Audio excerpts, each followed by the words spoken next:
Here's something that'll mess with your head. Right now, someone with half your talent is crushing goals you gave up on months ago.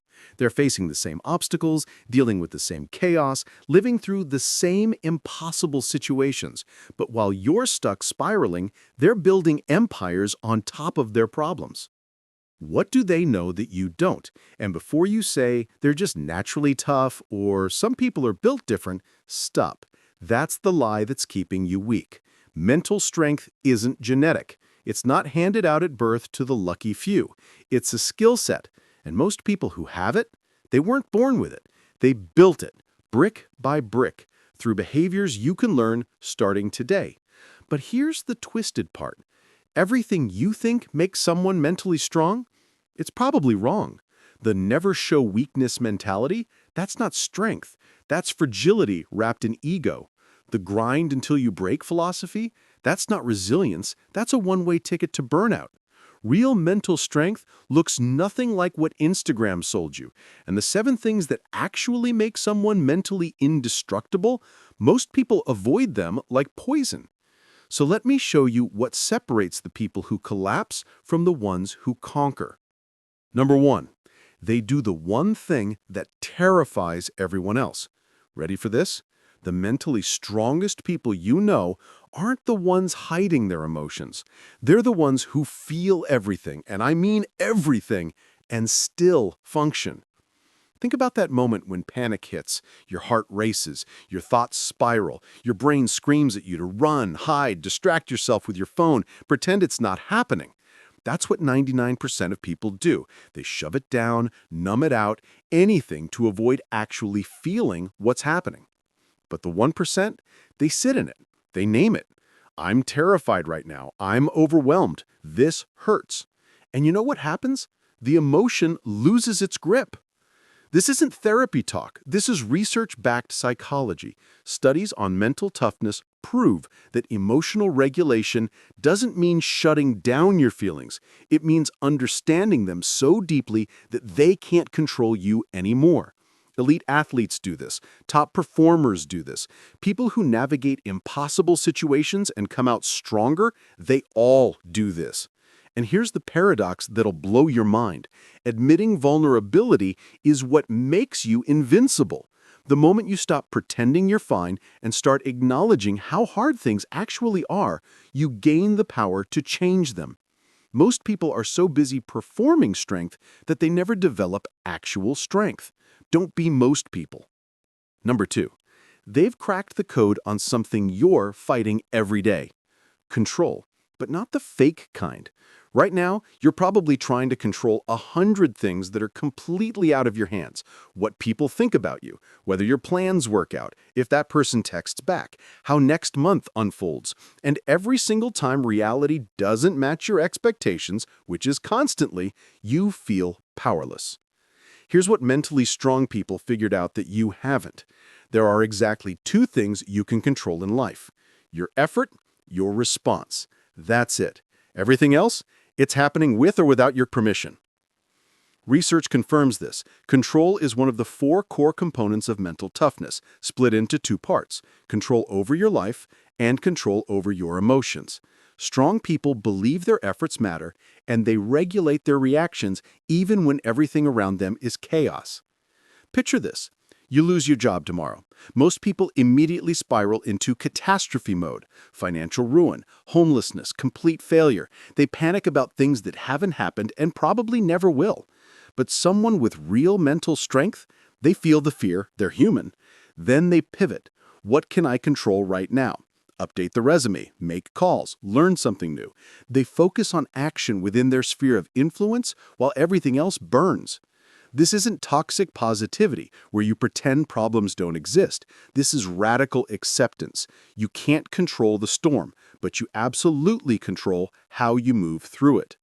The second you stop trying to control everything and focus only on what you can control, you stop being a victim. You become the author of your own story. Number 3, they're addicted to something most people run from. When's the last time you voluntarily chose something difficult? Not because you had to, not because someone made you, but because you wanted to see what you're made of.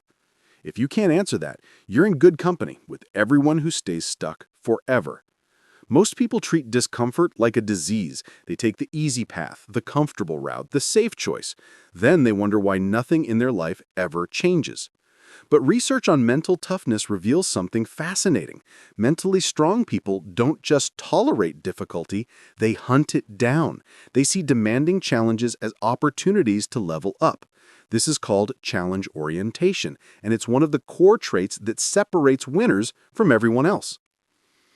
Studies in higher education found something wild. Students with high mental toughness experienced more flow states, those moments of total absorption and peak performance, specifically because they approached hard tasks with curiosity instead of dread. They weren't smarter, they weren't more talented, they just reframed the pain as progress. Two people walk into a gym, same heavy weight on the rack. One thinks, that's gonna hurt, I'll probably fail, everyone will judge me. The other thinks, let's see what I'm capable of. Same weight, same gym, completely different reality. And here's the game changer. This isn't a personality trait you're stuck with. Research proves mental toughness can be developed through practice and experience, which means you can literally train yourself to crave challenges the way most people crave comfort. But it requires a choice every single day to lean into discomfort instead of away from it. Most people never make that choice. That's why they stay exactly where they are year after year. Number 4, they show up when everyone else quits. Commitment. Yeah, I know sounds generic. Everyone preaches commitment, but let me tell you what research actually reveals about this quality because it'll change how you see everything. Studies on mental toughness identify commitment as the ability to persevere towards goals despite problems, obstacles, and setbacks.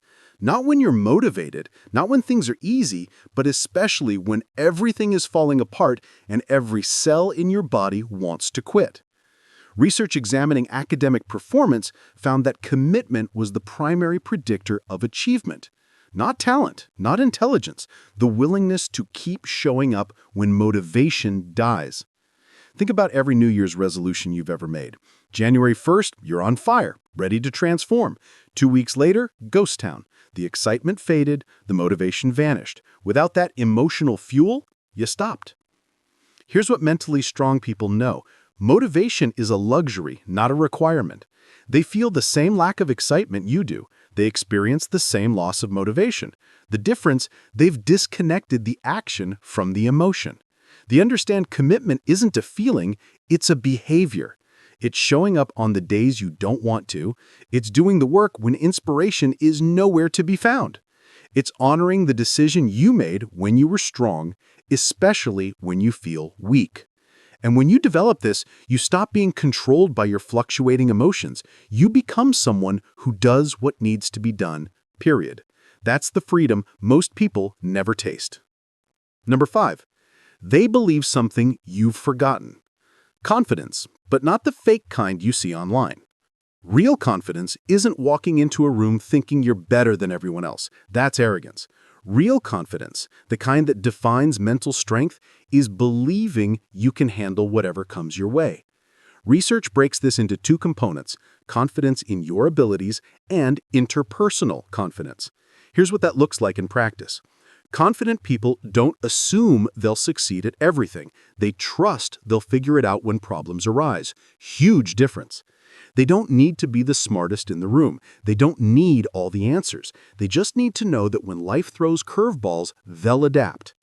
Studies on workplace performance found that employees with higher confidence didn't make fewer mistakes, they recovered from mistakes faster. They didn't spiral into self-doubt or catastrophize failures, they just thought, that didn't work, what's next? And interpersonal confidence, that's the ability to set boundaries without guilt, say no without apologizing, disagree without being disagreeable. Think about how rare that is.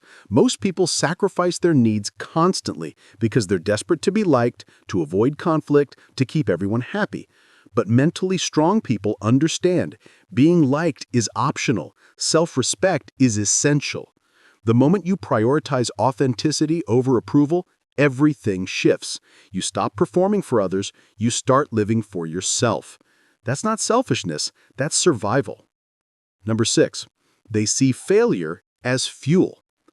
Here's the question that reveals everything. How do you respond when you fail? Most people do one of two things. Internalize it, I'm a failure, I'm not good enough, I should quit. Or externalize it, it's not my fault, the system's rigged, everyone's against me. Both are defense mechanisms. Both prevent growth. Mentally strong people do something radical. They view failure as data. Not a judgment on their worth, not proof they should quit, just information about what doesn't work. Research on elite athletes found they described their journey as involving countless failures and setbacks. The difference? They extracted lessons instead of shame. This connects to what psychologists call a growth mindset, believing abilities can be developed through effort. Studies showed this is intrinsically linked to mental toughness.